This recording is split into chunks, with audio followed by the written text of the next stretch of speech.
Your father had another family for 25 years, and they're sitting in the next room. That's what the lawyer said to me, right there, in his office. 3 days after I buried my dad. I still remember the carpet, beige, stained. I stared at it for what felt like an hour. My hands went numb, my coffee went cold. And all I could think was, am I in the wrong for not knowing? For not seeing it? For loving a man who was living a double life while I called him daddy every single Sunday? Let me back up. I'm Sarah, 32 years old, marketing manager in Chicago. I had what I thought was the perfect childhood. My dad was my hero. He coached my softball team. He walked me down the aisle. He sent me flowers on my birthday every year without fail. My mom adored him. My brother worshipped him. We were that family, the ones people envied at barbecues. And then he died. Heart attack. Sudden. Clean.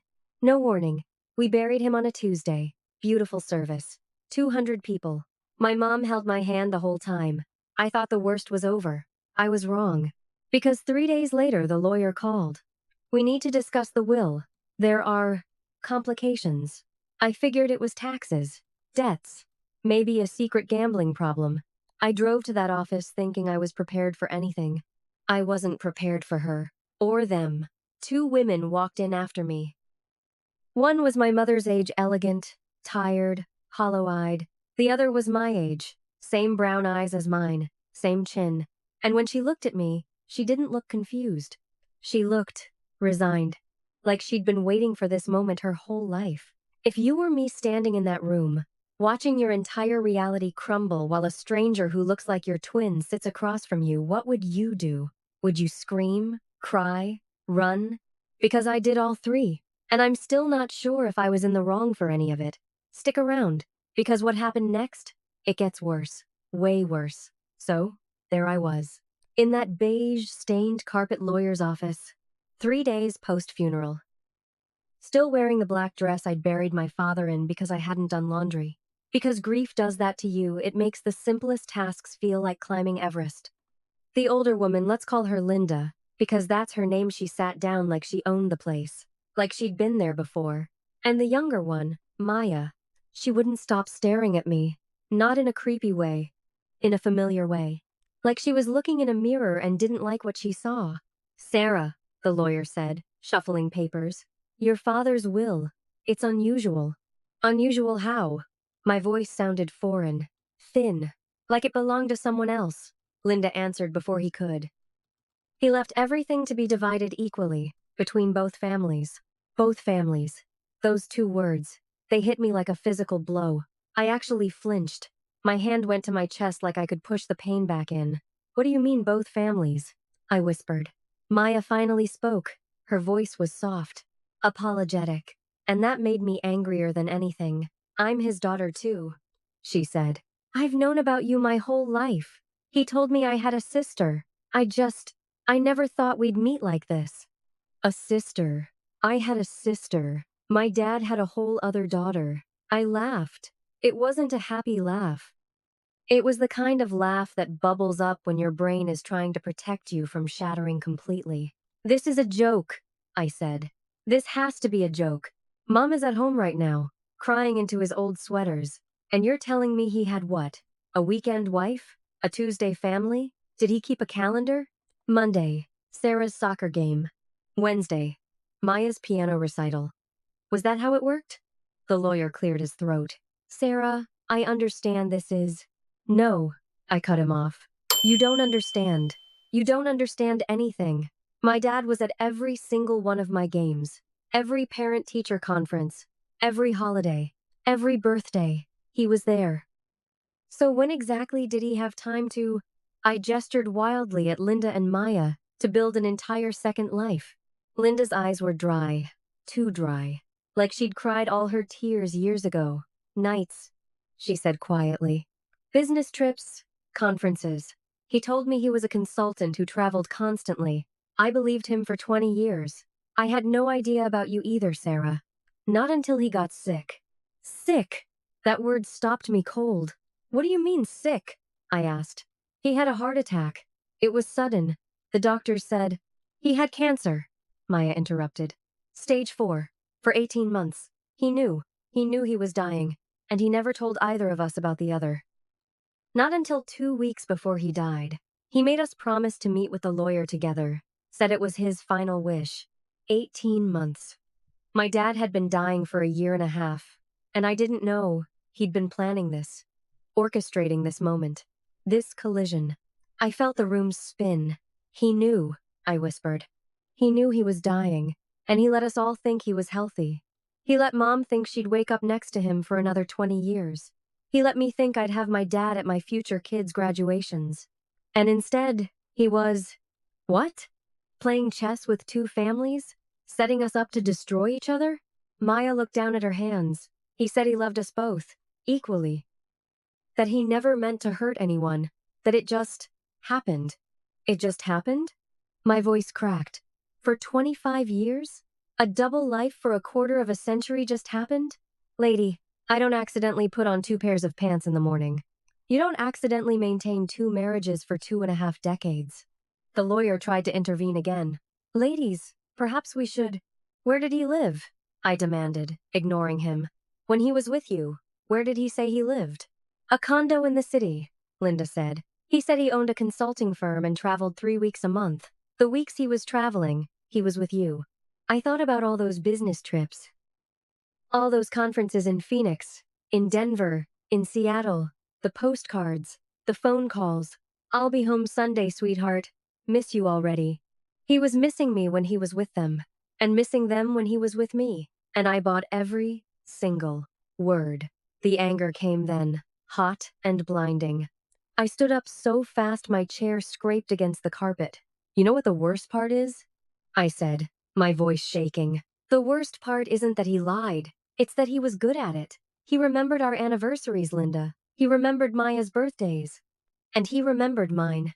He kept 2 sets of memories in his head for 25 years without slipping up once.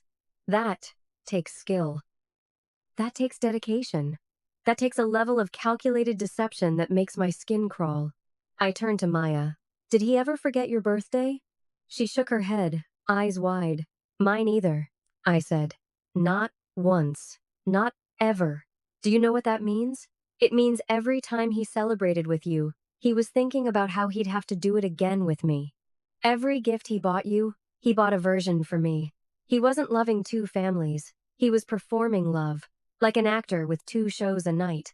And we were all too stupid to notice we were watching a play. Linda finally showed emotion. Her lip trembled. I loved him, she said. I gave him the best years of my life. I raised his daughter. You raised his daughter? I laughed again, that broken sound. I was raised by him too. I have 32 years of memories that are apparently half fake. Do you know what he told me when I got married? He said, Sarah, never settle. Never accept less than everything. Because you deserve someone who chooses you, every single day. And I believed him. I believed him, Linda. I built my entire marriage on that advice. And the whole time he was proving himself a liar with every breath he took. I sat back down. My legs wouldn't hold me anymore. The lawyer pushed a folder toward me. The will, he said softly. He left the house to your mother. But the investments, the savings, the life insurance divided equally between Sarah, Maya, and the 2 wives. 2 wives, I repeated. He had 2 wives. Did he have 2 wedding rings too? Did he renew his vows with both of you? Linda nodded slowly. Our 20th anniversary was last year. He took me to Hawaii. He said he couldn't afford to take your mother because of business expenses. Hawaii? I whispered. He took you to Hawaii. You know where he took my mom for their anniversary? A bed and breakfast 2 hours away. Because he said he was saving for retirement. For our future. The hypocrisy was suffocating. I couldn't breathe. I couldn't think. All I could see was my mother's face that morning, still swollen from crying, asking me if I thought Dad had been happy. He seemed so peaceful at the end, she'd said, like he had no regrets. No regrets. While he was setting up this bomb to detonate after his death. There's more, the lawyer said, and I wanted to throw something at him. A letter. He left one for each of you. To be opened. Together. He handed me an envelope, cream-colored. My dad's handwriting on the front. For my Sarah. I stared at it. That handwriting had signed my permission slips, had written me love notes when I went to college, had addressed every birthday card I'd ever received. And now it was addressing me from beyond the grave, from the other side of a lie so big I couldn't see around it. Open it, Maya said quietly. Why should I? I snapped. So he can explain? So he can justify? There is no justification for this. There is no, I'm sorry, that covers 25 years of deception. There is no letter that makes this okay. But I opened it anyway. Because grief makes you do stupid things. Because some part of me, the little girl who still believed her daddy hung the moon, needed to hear his voice one more time. My Sarah, if you're reading this, then the truth is out. And I know you're angry. I know you hate me right now. And you should. What I did was unforgivable. But I need you to understand I never stopped loving you. Not for a single second. The problem was, I loved Maya too. And Linda. And your mother. I loved all of you. And I was too weak, too selfish, to choose. So I chose nothing. I chose to keep everyone in the dark because the light was too terrifying. I know that's not an excuse. It's not even an explanation. It's just the truth. The ugly, cowardly truth of who I was. The money is divided equally because you all deserve it. But more than that, you deserve each other. Maya is your sister, Sarah. Not by my design, but by biology and by fate. I failed both of you. Don't let my failure ruin what could be a gift. I'm sorry. I know those words are worthless. But they're all I have left, Dad. I read it twice, 3 times. And then I folded it carefully, placed it on the desk, and looked at Maya. Did yours say we deserve each other too? She nodded, tears finally falling. He said he hoped we'd be friends, that we'd understand. Understand, I repeated. He wanted us to understand. After he spent our entire lives making sure we never met, never knew about each other, never had the chance to be sisters, now he wants us to be best friends. Now that he's dead and doesn't have to deal with the fallout? I picked up the letter again, ripped it in half, then in quarters. Then I threw the pieces at the lawyer's desk. Here's what I understand, I said, my voice steady now. Cold.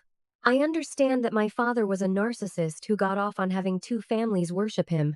I understand that he manipulated all of us, my mother, Linda, you, me, into thinking we were special, when really we were just props in his fantasy of being the perfect man. I understand that he died without facing a single consequence for his actions. And I understand that this letter, this will, this whole orchestrated meeting, it's not about making things right, it's about control. Even from the grave, he wants to control the narrative. He wants to be remembered as a flawed but loving man, instead of what he really was. I stood up again. This time my legs held. A coward, I said. A fraud.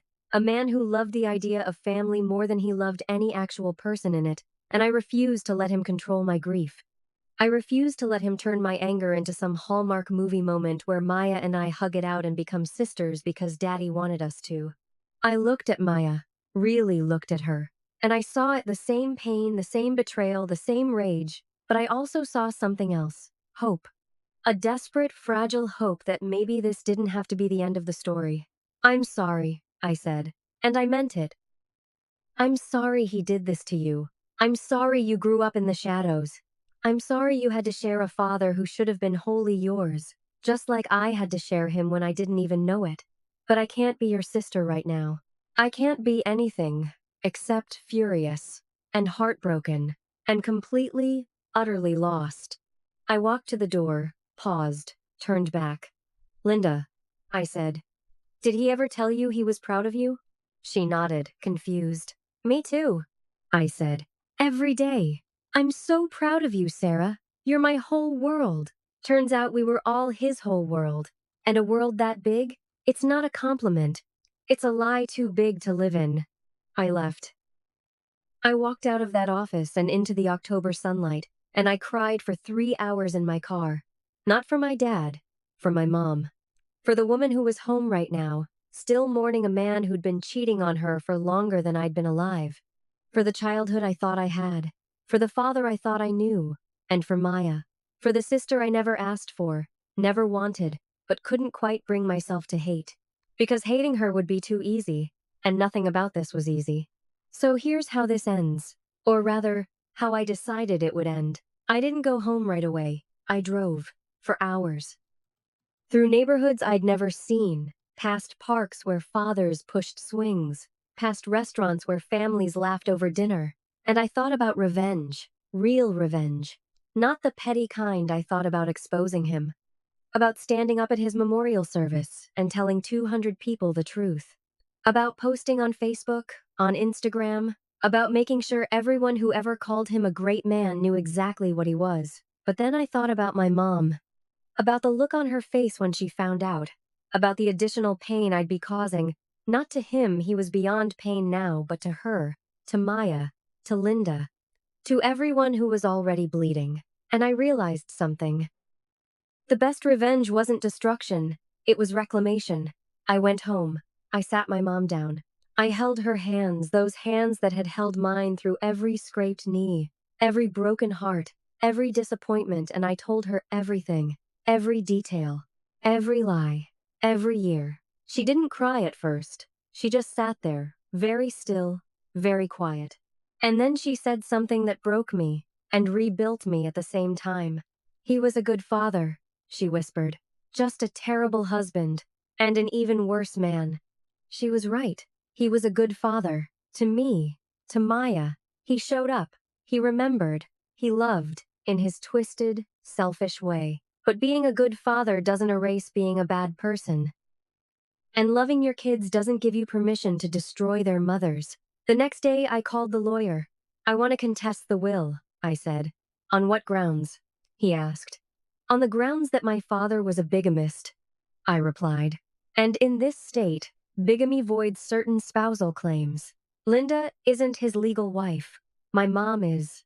And I'm going to make sure my mom gets what she actually deserves, not what he decided to give her. It took 3 months. 3 months of depositions, of lawyers, of Linda's tears and Maya's silence. But in the end, the court ruled in our favor. Linda got nothing as a spouse because she wasn't one, legally. Maya got a small trust, because she was innocent in all of this. And my mom? She got the house, the savings, the life insurance, everything. But here's the thing, I didn't keep it all. After Mom passed peacefully, 2 years later, still missing him in ways I couldn't understand, I found Maya. I found her on social media, tracked her down, and I sent her half of everything. Not because Dad wanted us to be sisters. Not because I forgave him, but because she deserved it. Because she was hurt too. Because somewhere in this mess, there was a real person who lost a father she loved, just like I did. We meet for coffee now, once a month. It's awkward. It's painful. We don't talk about him much. But we're something. Not sisters, exactly. But not strangers either. And every time I look at her, I see his eyes, his chin, his stubbornness. And I have to choose, every single time, not to let his ghost win. So here's my question to you, watching this. Am I in the wrong for taking the money? For fighting the will? For refusing to play nice at that lawyer's office? For choosing my mom over Linda, even though Linda was hurt too? Or was I in the wrong for eventually giving half to Maya? For letting her back into my life? For not hating him enough? I don't know the answer. I don't think there is one. But I know this betrayal doesn't have to define you. You can take the pieces of a broken life and build something new. Something that belongs to you, not to the person who broke it. If this story resonated with you, if you've ever been blindsided by someone you trusted, if you've ever had to choose between anger and healing, drop a comment below. Tell me what you would have done. Subscribe if you want to hear more stories like this. And remember, the truth always comes out. It's what you do with it that matters.